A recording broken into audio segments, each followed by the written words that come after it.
మరి దీని వెనకాల ఆంతర్యం ఏంటి? నరుని కష్టమును బట్టి ఐశ్వర్యవంతుడు కాదు, యెహోవా ఆశీర్వాదము ఐశ్వర్యం ఇచ్చును. ఈ మాట ఎంతమంది నమ్మగలుగుతారు?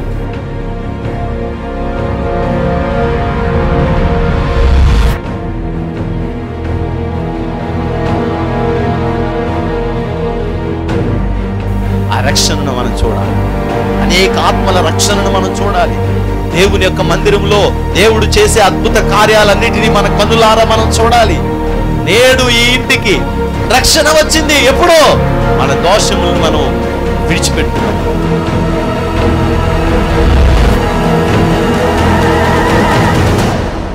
నీ పాపములు శారీరకంగా మరలా చేయకుండా సిద్ధపడి, నువ్వు ఇదిగో నా పాపాన్ని నేను వదిలిపెట్టేశాను, ఇదిగో నేను స్తుతిస్తున్నాను, నేను తప్పు చేశాను ప్రభా అని నువ్వు ఎప్పుడైతే వదిలేసి దేవుని దగ్గర ప్రార్థన చేయడం మొదలుపెడతావో, పరిశుద్ధాత్మ అగ్ని వచ్చి నిన్ను తాకి శుద్ధి చేసి ఈ పాపములో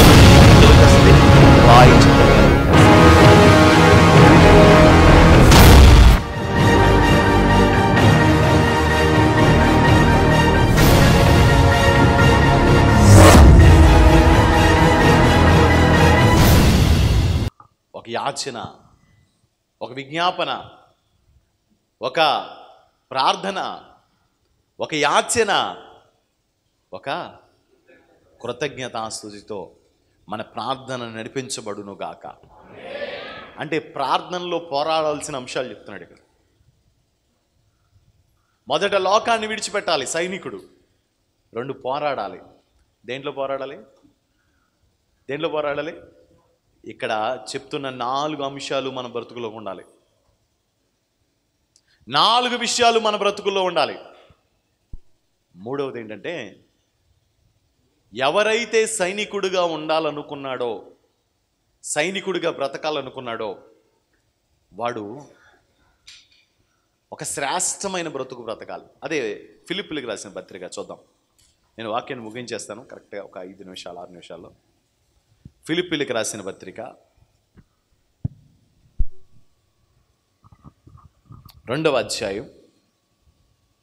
ఫిలిప్పీలకు రాసిన పత్రిక 2వ అధ్యాయం 20వ వచనం చూద్దాం.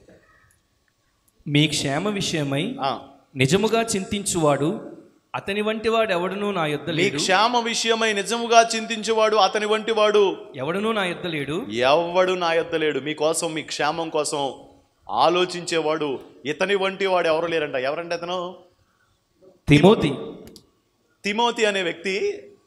ఇతని వంటి వాడు ఎవరు లేరంట నా దగ్గర. పౌలు అంటున్నాడు, నా దగ్గర ఒక వ్యక్తి ఉన్నాడు, మీ క్షేమం గురించి ఆలోచించే వ్యక్తి. ఆ వ్యక్తి చదువుదాం. అందరూ తమ సొంత కార్యములనే చూచుకొనుచున్నారు. అందరూ తమ సొంత కార్యములే చూచుకొనుచున్నారు గాని యేసుక్రీస్తు కార్యములను చూడరు. యేసుక్రీస్తు కార్యములు చూడరు. అతని యోగ్యత మీరు ఎరుగుదురు. అతని యోగ్యత మీరు ఎరుగుదురు. తండ్రికి కుమారుడు ఎలాగూ సేవ చేయునో, తండ్రికి కుమారుడు ఎలాగూ సేవ చేయునో, అలాగే అతడు నాతో కూడా సువార్త వ్యాపకము నిమిత్తము సేవ చేసెను. ఎవరి గురించి చెప్తున్నాడు ఈ మాట? తిమోతిని గురించి చెప్తున్నాడు. ఫిలిప్పు సంఘస్థులకు పత్రిక రాస్తూ ఆ పత్రికలో ఏమంటాడంటే, అతని యొక్క మనస్సు, అతని యొక్క జీవితం, అతని యొక్క సాక్ష్యం ఎలాంటిదంటే, నేను ఇష్టపడే అంత రీతిగా ఉండడమే కాదు, సంఘానికి కూడా మేలుకరముగా ఆలోచించే వ్యక్తుల్లో అతని వంటి వారు ఎవరూ లేరు. చాలా బాగా ఆలోచిస్తాడు అతను. సంఘం గురించి ఏం చేయాలి తెలుసండి? బాగా ఆలోచించాలి. ఈరోజు ఆంధ్రప్రదేశ్లో ఎప్పుడు ఒక వివాదం రేగుతూనే ఉంటుంది. కృపావరాల గురించి, మరి దేని గురించో దేని గురించో. సహజంగా వాక్యం తెలియని వాళ్ళు, వాక్యం ఎరగని వాళ్ళు, సరిగ్గా వాక్య అవగాహన లేని వాళ్ళు, పరిశుద్ధాత్మ నింపుదల నడిపింపు లేని వాళ్ళు అందరూ కూడా ఇది సత్యమే కదా అని అనుకునే అంత ప్రమాదంగా అవతలి వాడు చెప్తాడు. లాజిక్ మాట్లాడేమనుకోండి, వాళ్ళ వాదమే గెలుస్తుంది, మన వాదం గెలవదు. నేను ఎవరికో సపోర్టు కాదు, ఎవరికో వ్యతిరేకం కాదు, కానీ మనం అనవసరమైన విషయాలు మాట్లాడితే సంఘానికి మేలు జరగదు. సంఘంలో ఏం కలుగుతుంది? ఒక గలిబిలి వాతావరణం పడుతుంది. కలుపు మొక్క లేని పొలం ఏది ఉంటుంది? ఏది ఉండదు కదా. అలాగే ప్రతి డినామినేషన్లో కూడా కలుపు మొక్కలు ఉంటాయి. కృపావరాల పేరు చెప్పుకొని దొంగ బాధలు చేసేవాళ్ళు ఉన్నారు, దొంగ పనులు చేసుకునే వాళ్ళు ఉన్నారు. కానీ అందరూ దొంగలే అని మాట్లాడుకోవడం చాలా భయంకరమైన పాపం. కొందరు ఏం చేస్తున్నారంటే ఇలాంటి వాళ్ళని ఎక్స్పోజ్ చేసినప్పుడు, పాలన ఓడి చూడు ఇలా చేస్తున్నాడు, వాళ్ళు చూడు ఇలా చేస్తున్నారు, ఏళ్ళు చూడు ఇలా చేస్తున్నారు, ఏళ్ళు చూడు ఇలా చేస్తున్నారు అని వీళ్ళకి వాక్యం అవగాహన లేదు. నాకు తెలిసి యేసయ్య ఏమంటాడంటే, ఇదిగో యుగ సమాప్తి వరకు నువ్వు కంగారు పడకు. గోధుమలతో పాటు గురుగులు ఉన్నాయి. గురుగుల్ని తీసేయడం 5 నిమిషాల పని.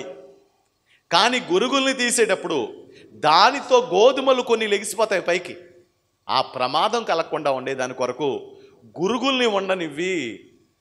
ఎప్పుడు దాకా? కోతకాలం దాకా ఉండని. కోతకాలంలో గోధుమలు లెగుతాయి, అప్పుడు గురుగులు ఏమవుతాయి? అగ్నిలో పడతాయి. అప్పటిదాకా ఉండని కంగారు ఏముంది? కానీ ఈ కంగారు వాళ్ళకి ఈ గురుగుల్ని గురించి చెప్పడం ఎక్కువైపోయింది. మనుషులందరికీనంట ఏముందంట? నేను ఇలా అన్నాను, మీరేదో దురద చెవులు అన్నారండి.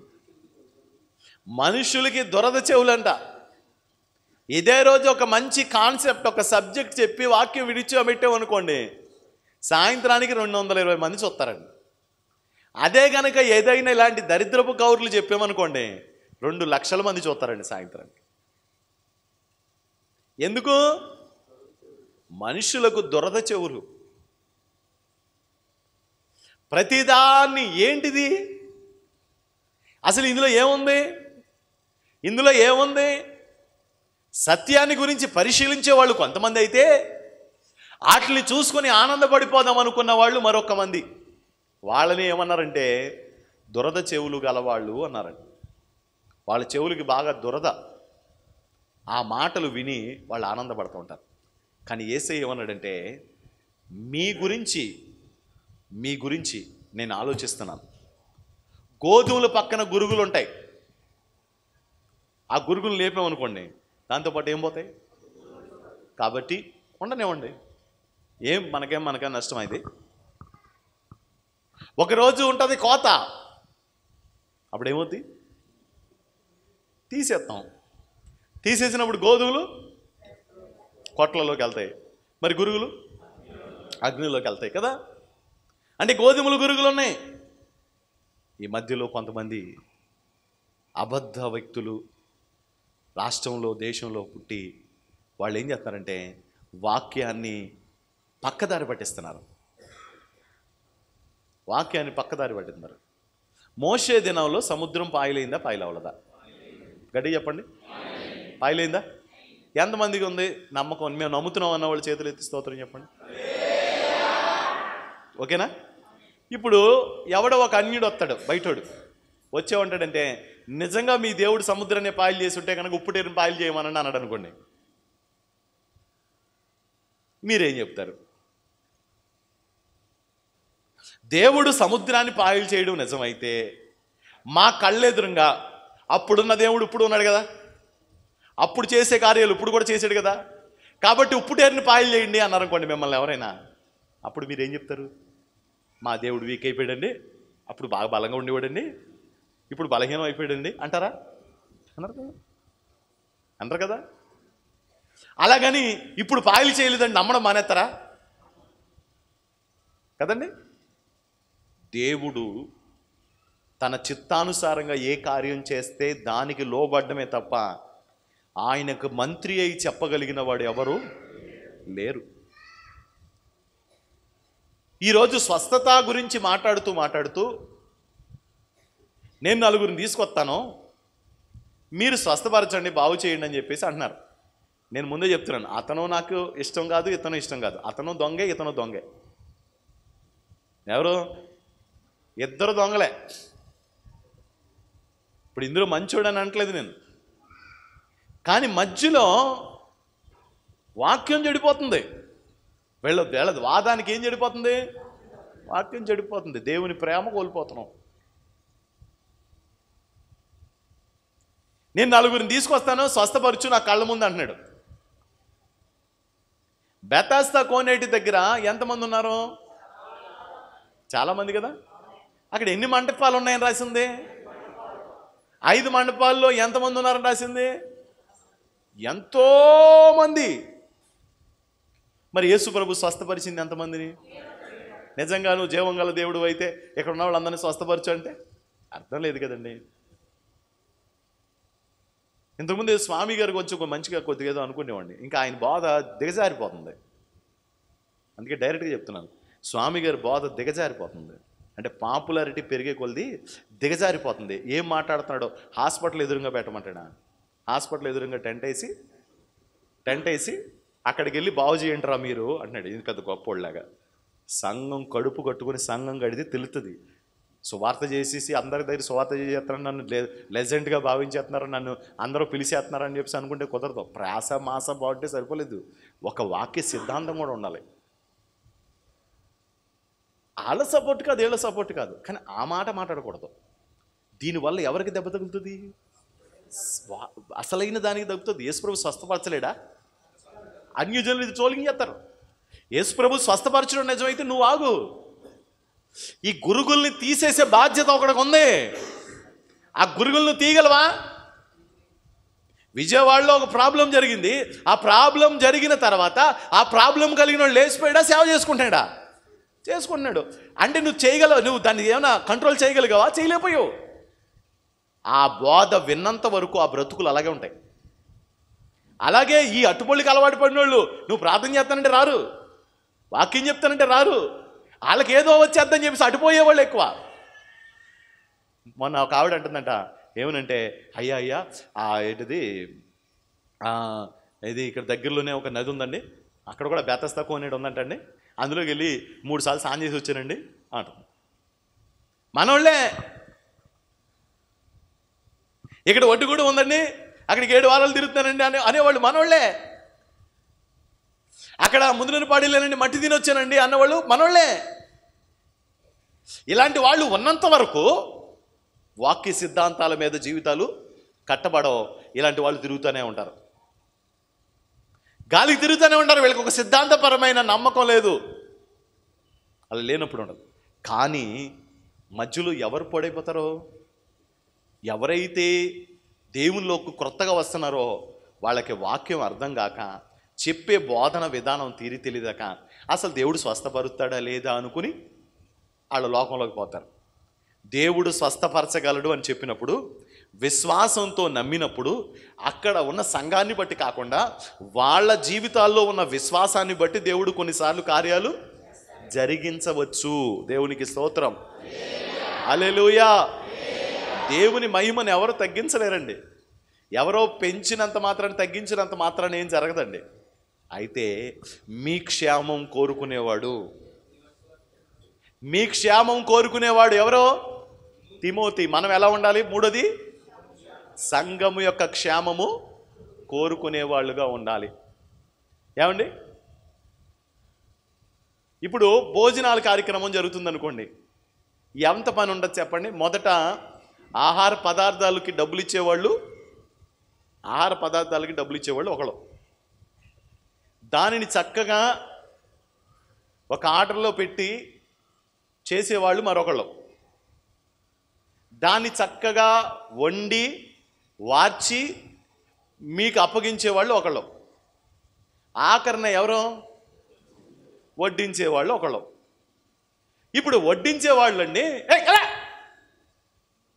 నువ్వు వండావా, నువ్వు వండలేదు. ఆ సామాన్లు సమకూర్చావా, సమకూర్చలేదు. పోలే ఈ డబ్బులు నువ్వు కొన్నావా, కొనలేదు. దాన్ని సమకూర్చింది ఒకడు, దాన్ని స్టోర్ చేసింది ఒకళ్ళు, దాన్ని కష్టపడి వండింది ఒకళ్ళు. నువ్వు ఆ బేస్ని గడు కూర్చుని వాళ్ళ మీద కేకలేయడం ఏంటి? సంఘానికి క్షేమం కలగాలి కదా. అందుకని అందరూ ఒళ్ళు దగ్గర పెట్టుకోవాలి కదా, పెట్టుకోకలేదండి. ఆళ్ళ మీద వీళ్ళ మీద కేకలు ఏంటి? విశ్వాసుల మీద కేకలు ఏంటి అంటున్నాను. మొఖాలు చూసి వడ్డించడం ఏంటి అంటున్నాను. అదంతా దేనికోసం? నువ్వేమన్నా వండి ఇంటికాడి నుంచి వండి తెచ్చావేంటి? వడ్డించిన వాళ్ళు ఇంటికాడి నుంచి వండి తెచ్చేసి మీరు వడ్డిస్తున్నారా? కాదు కదా. నన్ను కట్టేరా? లేదుగా. లేనప్పుడు ఎలా వడ్డించాలి? వడ్డించేవాడు ఎలా వడ్డించాలి చెప్పండి? అవతల మొహం మీద గుచ్చేస్తుంటే నీకు అది ఇష్టమైతేనే ఆ పనికి రావాలి. అమ్మ కంగారు పడకండి అమ్మ, అందరికీ అర్థం. ఒకవేళ ప్లేట్ ఇలా తగిలిస్తాం కానీ దానికి కూడా ఓచుకోగలిగినోడే వడ్డన కాడ కూర్చోవాలి. సాంబార్ మీద ఒలిగిపోయింది అనుకోండి, దానికి అంటే మీరు వంపేయమని కాదమ్మో, మీరు వాళ్ళ మీద వంపేస్తారని కాదు. ఒకవేళ కొంతమంది అరుస్తూ ఉంటారు, ఎందుకు అరుతారు తెలియదు. స్వరపీఠకి పోతుంది అనవసరంగా. ఎందుకు స్వరపీఠకి ఎందుకు పాడు చేసుకోవడం? పక్కుంటారు. అది మీరు ఎంత శాంతంగా చెప్పాలో అంత శాంతంగా చెప్పాల్సిందే. ఒకసారి స్తోత్రం చెప్పొచ్చుగా. సంఘములో 3 పాయింట్లు అయిపోతున్నాయి. మొదటి పాయింట్ ఏంటి? లోకాన్ని విడిచిపెట్టాలి. రెండో పాయింట్ ఏంటి? ప్రార్థనలో పోరాడాలి. మూడోది ఏంటంటే అతని వంటి వాడు మీ మధ్యలో నా దగ్గర ఇంకెవరు లేరు. ఎవరో చెప్పండి. తిమోతి లాంటి వాడు, మీ క్షేమం కోరుకునేవాడు ఎవడో లేడు. కాబట్టి మీరందరూ తిమోతిలా మారాలి.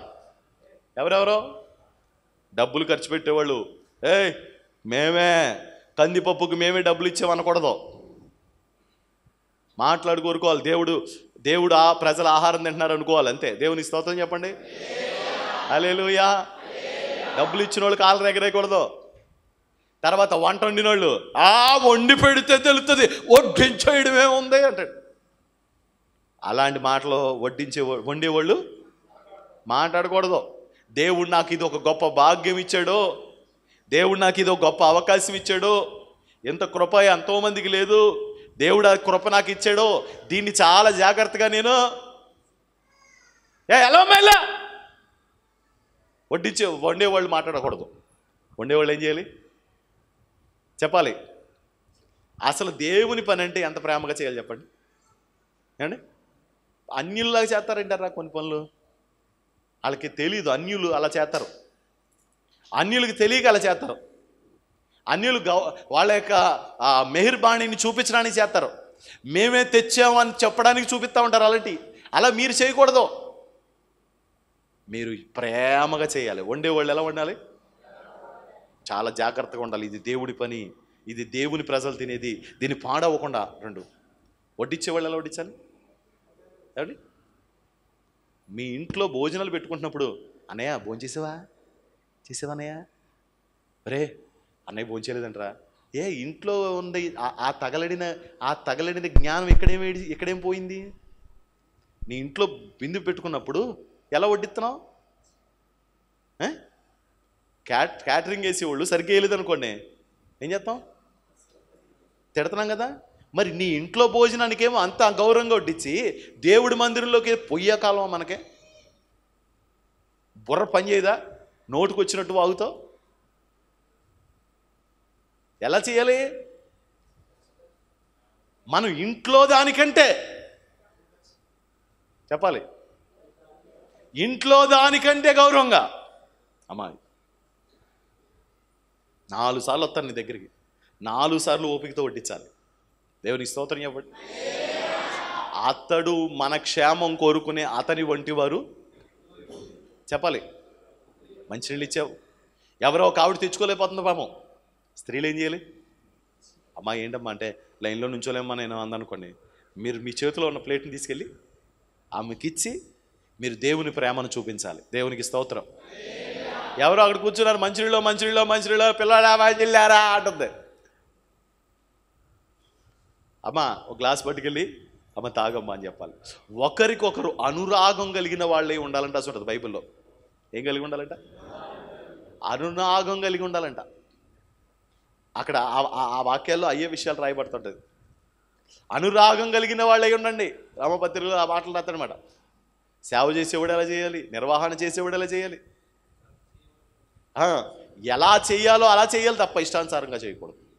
వడ్డించేవాళ్ళు గొప్ప, వండేవాళ్ళు గొప్ప, డబ్బులు ఇస్తే గొప్ప, ఎవరు గొప్ప కాదు. మీరు కాకపోతే దేవుడు వేరొకరిని ఆ పనికి నియమించుకుని చక్కగా దేవుడు జరిగించుకుంటాడు. కానీ దేవుని పని మేము ఇవ్వండి అంటే మానేయండి, మీరు ఇవ్వకపోతే మానేయండి.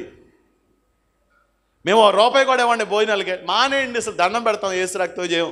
దేవుడు మిమ్మల్ని దీవించును గాక. మీరు ఇవ్వకుండే పరిస్థితిలో మిమ్మల్ని ఎప్పుడు ఉంచును గాక. మీరు ఇవ్వకండి, మీరు ఇవ్వద్దు. మీకు దండం పెడతాను. మీరు కందిపప్పు కూడా పెసర బెంజి కూడా ఇవ్వద్దు. మిమ్మల్ని దేవుడు అలాగే ఉంచాలి.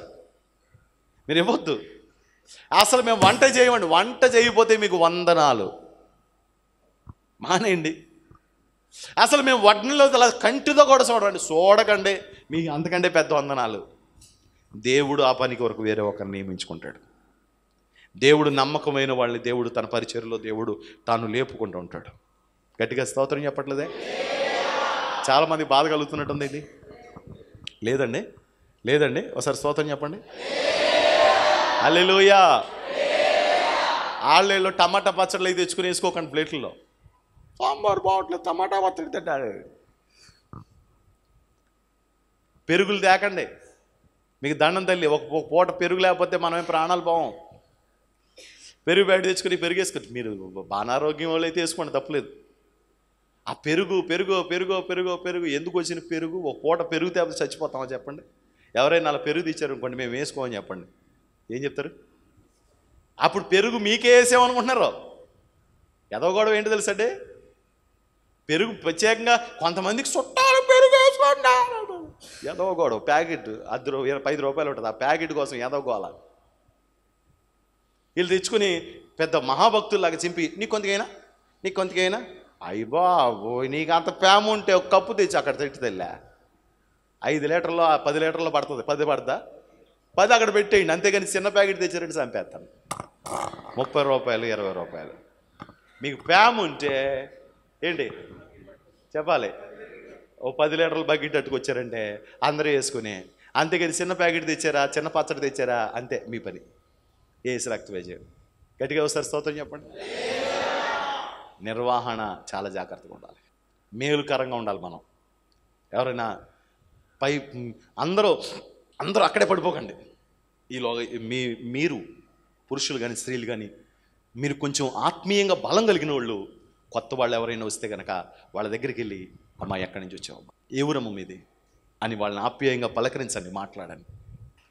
కొత్త మొఖాలు పాత మొఖాలు తెలిసే తెలీదా మీకు? తెలీదా? తెలుతాయి కదా. తెలిసినప్పుడు పలకరించవచ్చుగా, వాళ్ళ దగ్గరికి వెళ్ళి మాట్లాడొచ్చుగా, వాళ్ళ అవసరం తేడు మీరు కూడా వాళ్ళ కోసం ప్రార్థన చేయొచ్చుగా. అవి చేయరు. అక్కర్లేని మాటలు, అక్కర్లేని చేత ఉపయోగకరమైన వాళ్ళుగా ఉండాలి. ఇప్పుడు సైనికుడు దేశానికి ఉపయోగపడడానికి ప్రయత్నం చేస్తాడా, తనకు తాను ఉపయోగకరమైన వాటిని చేసుకోవడానికి ప్రయత్నం చేస్తాడా? అలాగే సైనికుడుగా మొదటి మన జీవితంలో మన స్థితిలో మన లోక సంబంధమైన వాటిని విడిచిపెట్టాలి. 2 ప్రార్థన విషయంలో ఈ 4 అనుభవాలు కలిగి ఉండాలి. 3 మీరు మేలు చేసేవాళ్ళుగా ఉండాలి. దేశానికి మేలు చేసేవాడు సైనికుడు అవుతాడు కదా, సంఘానికి మేలు చేసేవాడు సైనికుడు అవుతాడు. సంఘానికి దీవెన తెచ్చే బిడ్డగా ఉంటాడు. సంఘానికి మేలు జరగాలి. మనం ఏం చేసినా, మనం ఒక మాట అన్నాం అనుకో, సంఘానికి ఏమవ్వాలి? కీడు కాకూడదు. మనం సంఘానికి ఒకటి ఇచ్చామనుకో, అది మేలు కావాలి తప్ప కీడు. సంఘానికి మనం ఏం చేసినా మేలే జరగాలి. ఆమేన్. తొందరపడి నోరు ఎవ్వరు జారొద్దు, తొందరపడి ఎవరి మీద కోపపడద్దు. మీ ప్రేమను బట్టి అనేక మంది దేవుని దగ్గరకు వచ్చేటట్టుగా ప్రయత్నం చేయాలి. అలాంటి కృప, అలాంటి మంచి సైనికత్వం ప్రభు మీకు అనుగ్రహించునుగాక. ఇప్పుడు మీకు ఎన్ని చెప్పాను ఒకసారి మీరు గుర్తుగా చెప్పండి. లోకమును విడిచిపెట్టి ప్రభు కొరకు బ్రతకాలి. 2 మన పోరాటంలో 4 ఉండాలి. 1 విజ్ఞాపన, 2 ప్రార్థన, 3 యాచన, 4 నీవు పోరాడే వ్యక్తిగా నీకు నీ వ్యక్తిగత ఉపయోగాల కోసం కాకుండా సంఘ ఉపయోగం కోసం బ్రతకాలి. అలాంటి వాళ్ళు ఎవరున్నారట? ఇంకొక వ్యక్తి కూడా ఉన్నాడు, ఎపఫ్రోదీతు అనే ఒక వ్యక్తి కనపడతాడు. ఈ ఎపఫ్రోదీతు అనే వ్యక్తి ఎంత అద్భుతమైనంటే తన ప్రాణమును కూడా లక్ష్య పెట్టకుండా పౌలు దగ్గరికి వెళ్ళాడంట. ఇక అతని గురించి చెప్పడానికి మన సమయం సరిపోదు. చాలా చాలా చాలా చాలా అద్భుతమైన వ్యక్తి ఈ యొక్క ఎపఫ్రోదీతు. చాలా శ్రేష్టమైన వాడు. పౌలు లాంటి వాడే నా సహోదరుడు అన్నాడు ఎపఫ్రోదీతుని గురించి. పౌలు లాంటి వాడే సాటి యోధుడు అన్నాడు. నా జత పనివాడు అన్నాడండి. ఇలాంటి శ్రేష్టమైన మాటలన్నీ ఎపఫ్రోదీతుని గురించి బైబిల్లో రాయబడ్డాయి. ఈరోజు మనందరి జీవితాల్లో ఉపయోగకరమైన తిమోతి వలె, ఎపఫ్రోదీతు వలె మనమందరం ఉండుదుముగాక. వ్యక్తిగత కాంక్ష, వ్యక్తిగత లాభం, వ్యక్తిగత మేలు కాకుండా సంఘ క్షేమము కొరకు ఆలోచించే అనుభవాలు మంచి సైనికుడికి ఉంటాయి. అలాంటి అనుభవాలు, ఆలోచనలు ప్రభువు మీ అందరికీ ఇచ్చునుగాక. మోకాళ్ళ మీదకి వద్దాం. ప్రభా, అలాంటి మంచి సైనికుడిగా ఉండడానికి నాకు కృప దయచేయి. ప్రభా, నాకు ఈ వాక్యంలో ఏదైతే అవసరమైందో నేను నా జీవితాన్ని ఈ వాక్యం ద్వారా ఎలా సరి చేసుకోవాలో అలా సరి చేసుకునే కృప నాకు దయచేయండి అని ఎవరు బయటకు అట్టుడి తిరగకుండా మోకాళ్ళ మీదకి వచ్చి ప్రభు సన్నిధిలో మంచి సైనికుడిగా ఉండగలిగే కృప నాకు దయచేయి నాయన. తిమోతి వలె, ఎపఫ్రోదీతు వలె నేను నీ ఎదుట ఉండాలి ప్రభువా. సంఘానికి మేలుకరమైన వ్యక్తిగా ఉండాలి, క్షేమమునిచ్చే వ్యక్తిగా ఉండాలి నాయన. నేను నా జీవితాన్ని అటు రీతిగా నిలబెట్టని నోరు తెరిచి ప్రార్థన చేద్దాం అందరూ కూడా.